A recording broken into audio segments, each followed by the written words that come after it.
Come in. Shalom.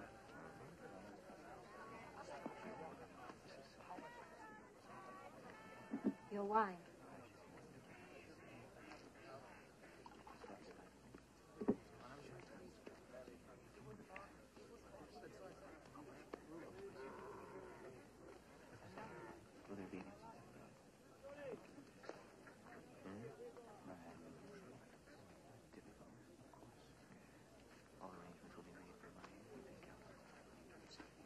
Shalom.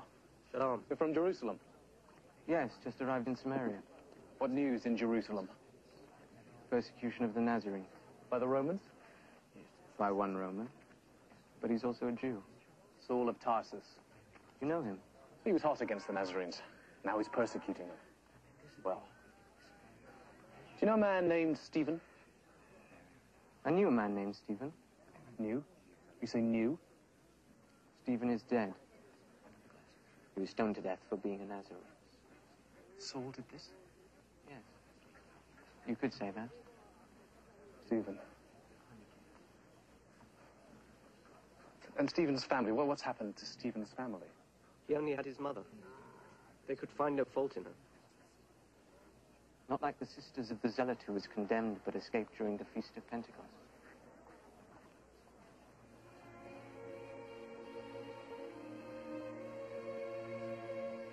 What's become of my sisters? So you are the man. Caleb. What's happened to them? The soldiers took them to Pontius Pilate. Pilate sent them as a gift to his friend Sejanus, along with camels and horses. My doing. You blame yourself for Roman cruelty? I should have thought. And my mother. I heard something from Stephen about the mother of Caleb being dead and very quietly buried.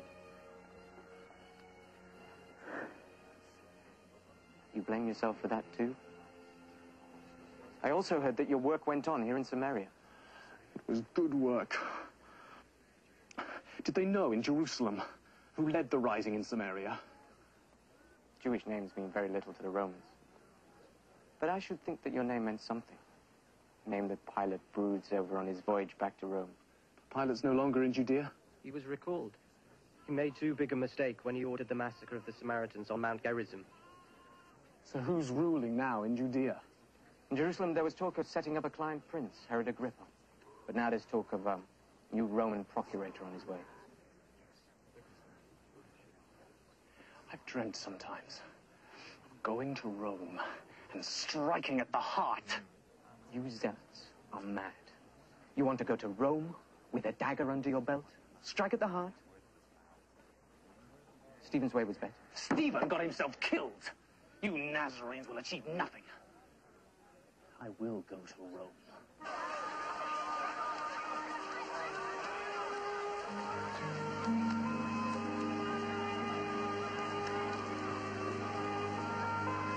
Sarah!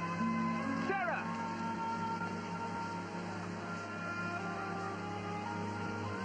We met here the first time. Remember? That was a sunny day. Are you cold? I'm always cold. Rome is cold. I'm happy to be with you again. Why? Did you forget? To forget, one must remember. I do not want to remember. You mean you never thought of me? No. I've tried to keep you out of my mind. I did the same. I didn't succeed. It's not meant to be. We're so far apart. Things will change, I promise. You will leave your service. To go and serve another master. Give me time. I cannot give you what is not mine to give. And I should not see you anymore. Because I'm a Roman? I was given no choice. The gods decided for me. You chose to be a soldier. I follow followed my father. It's a family tradition. You carry a sword, you believe in its power. My brother does too. He was fighting you Romans when we left. We were punished in his stead. I have never used my sword against your people. I often doubt its power. One day you could be called to use it against us. What would you do then? Then I would have to choose. I don't know. What I do know is that I couldn't hurt you. That would be dangerous for you. You too are a slave and Rome is your master. Rome is like a mother to Romans. I can speak my mind with her, tell her the truth. The truth. Not what I feel. Being born a Roman means to have freedom with life. It was for me too, being born a Jew, until your procurator turned it into a lie. Nothing can change it. Suppose you loved me. This would change it. How? My freedom would be yours.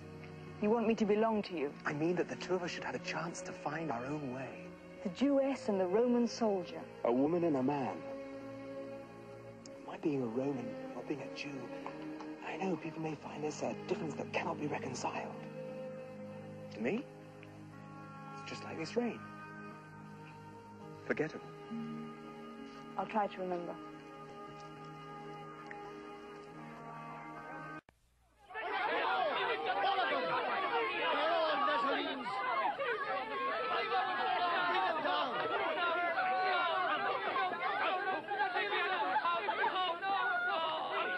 Putting down the followers of the man from Nazareth comes into that category.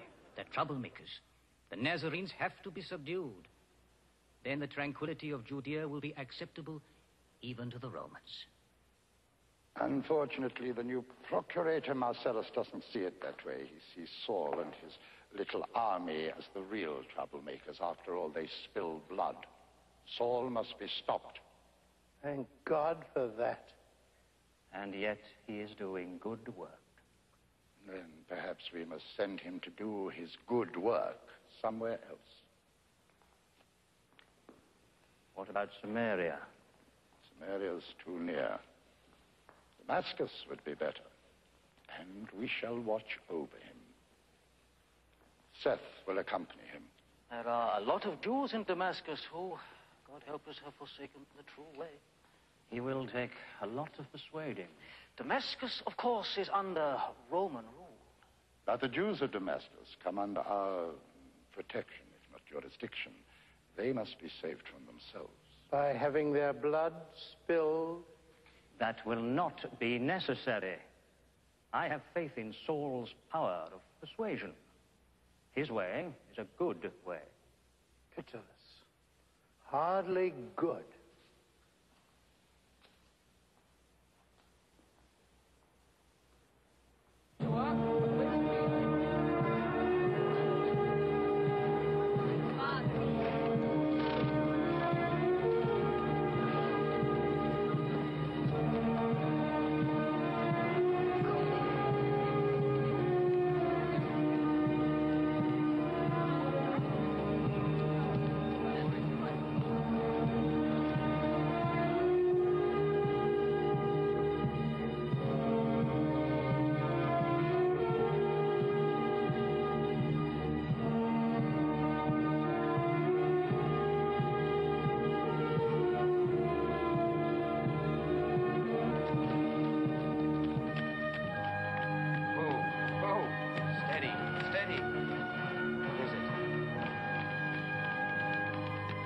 Falling behind.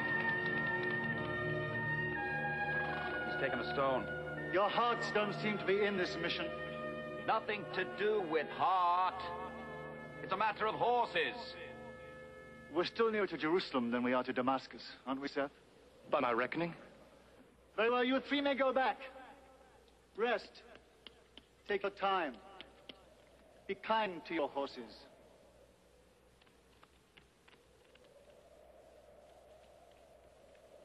Farewell.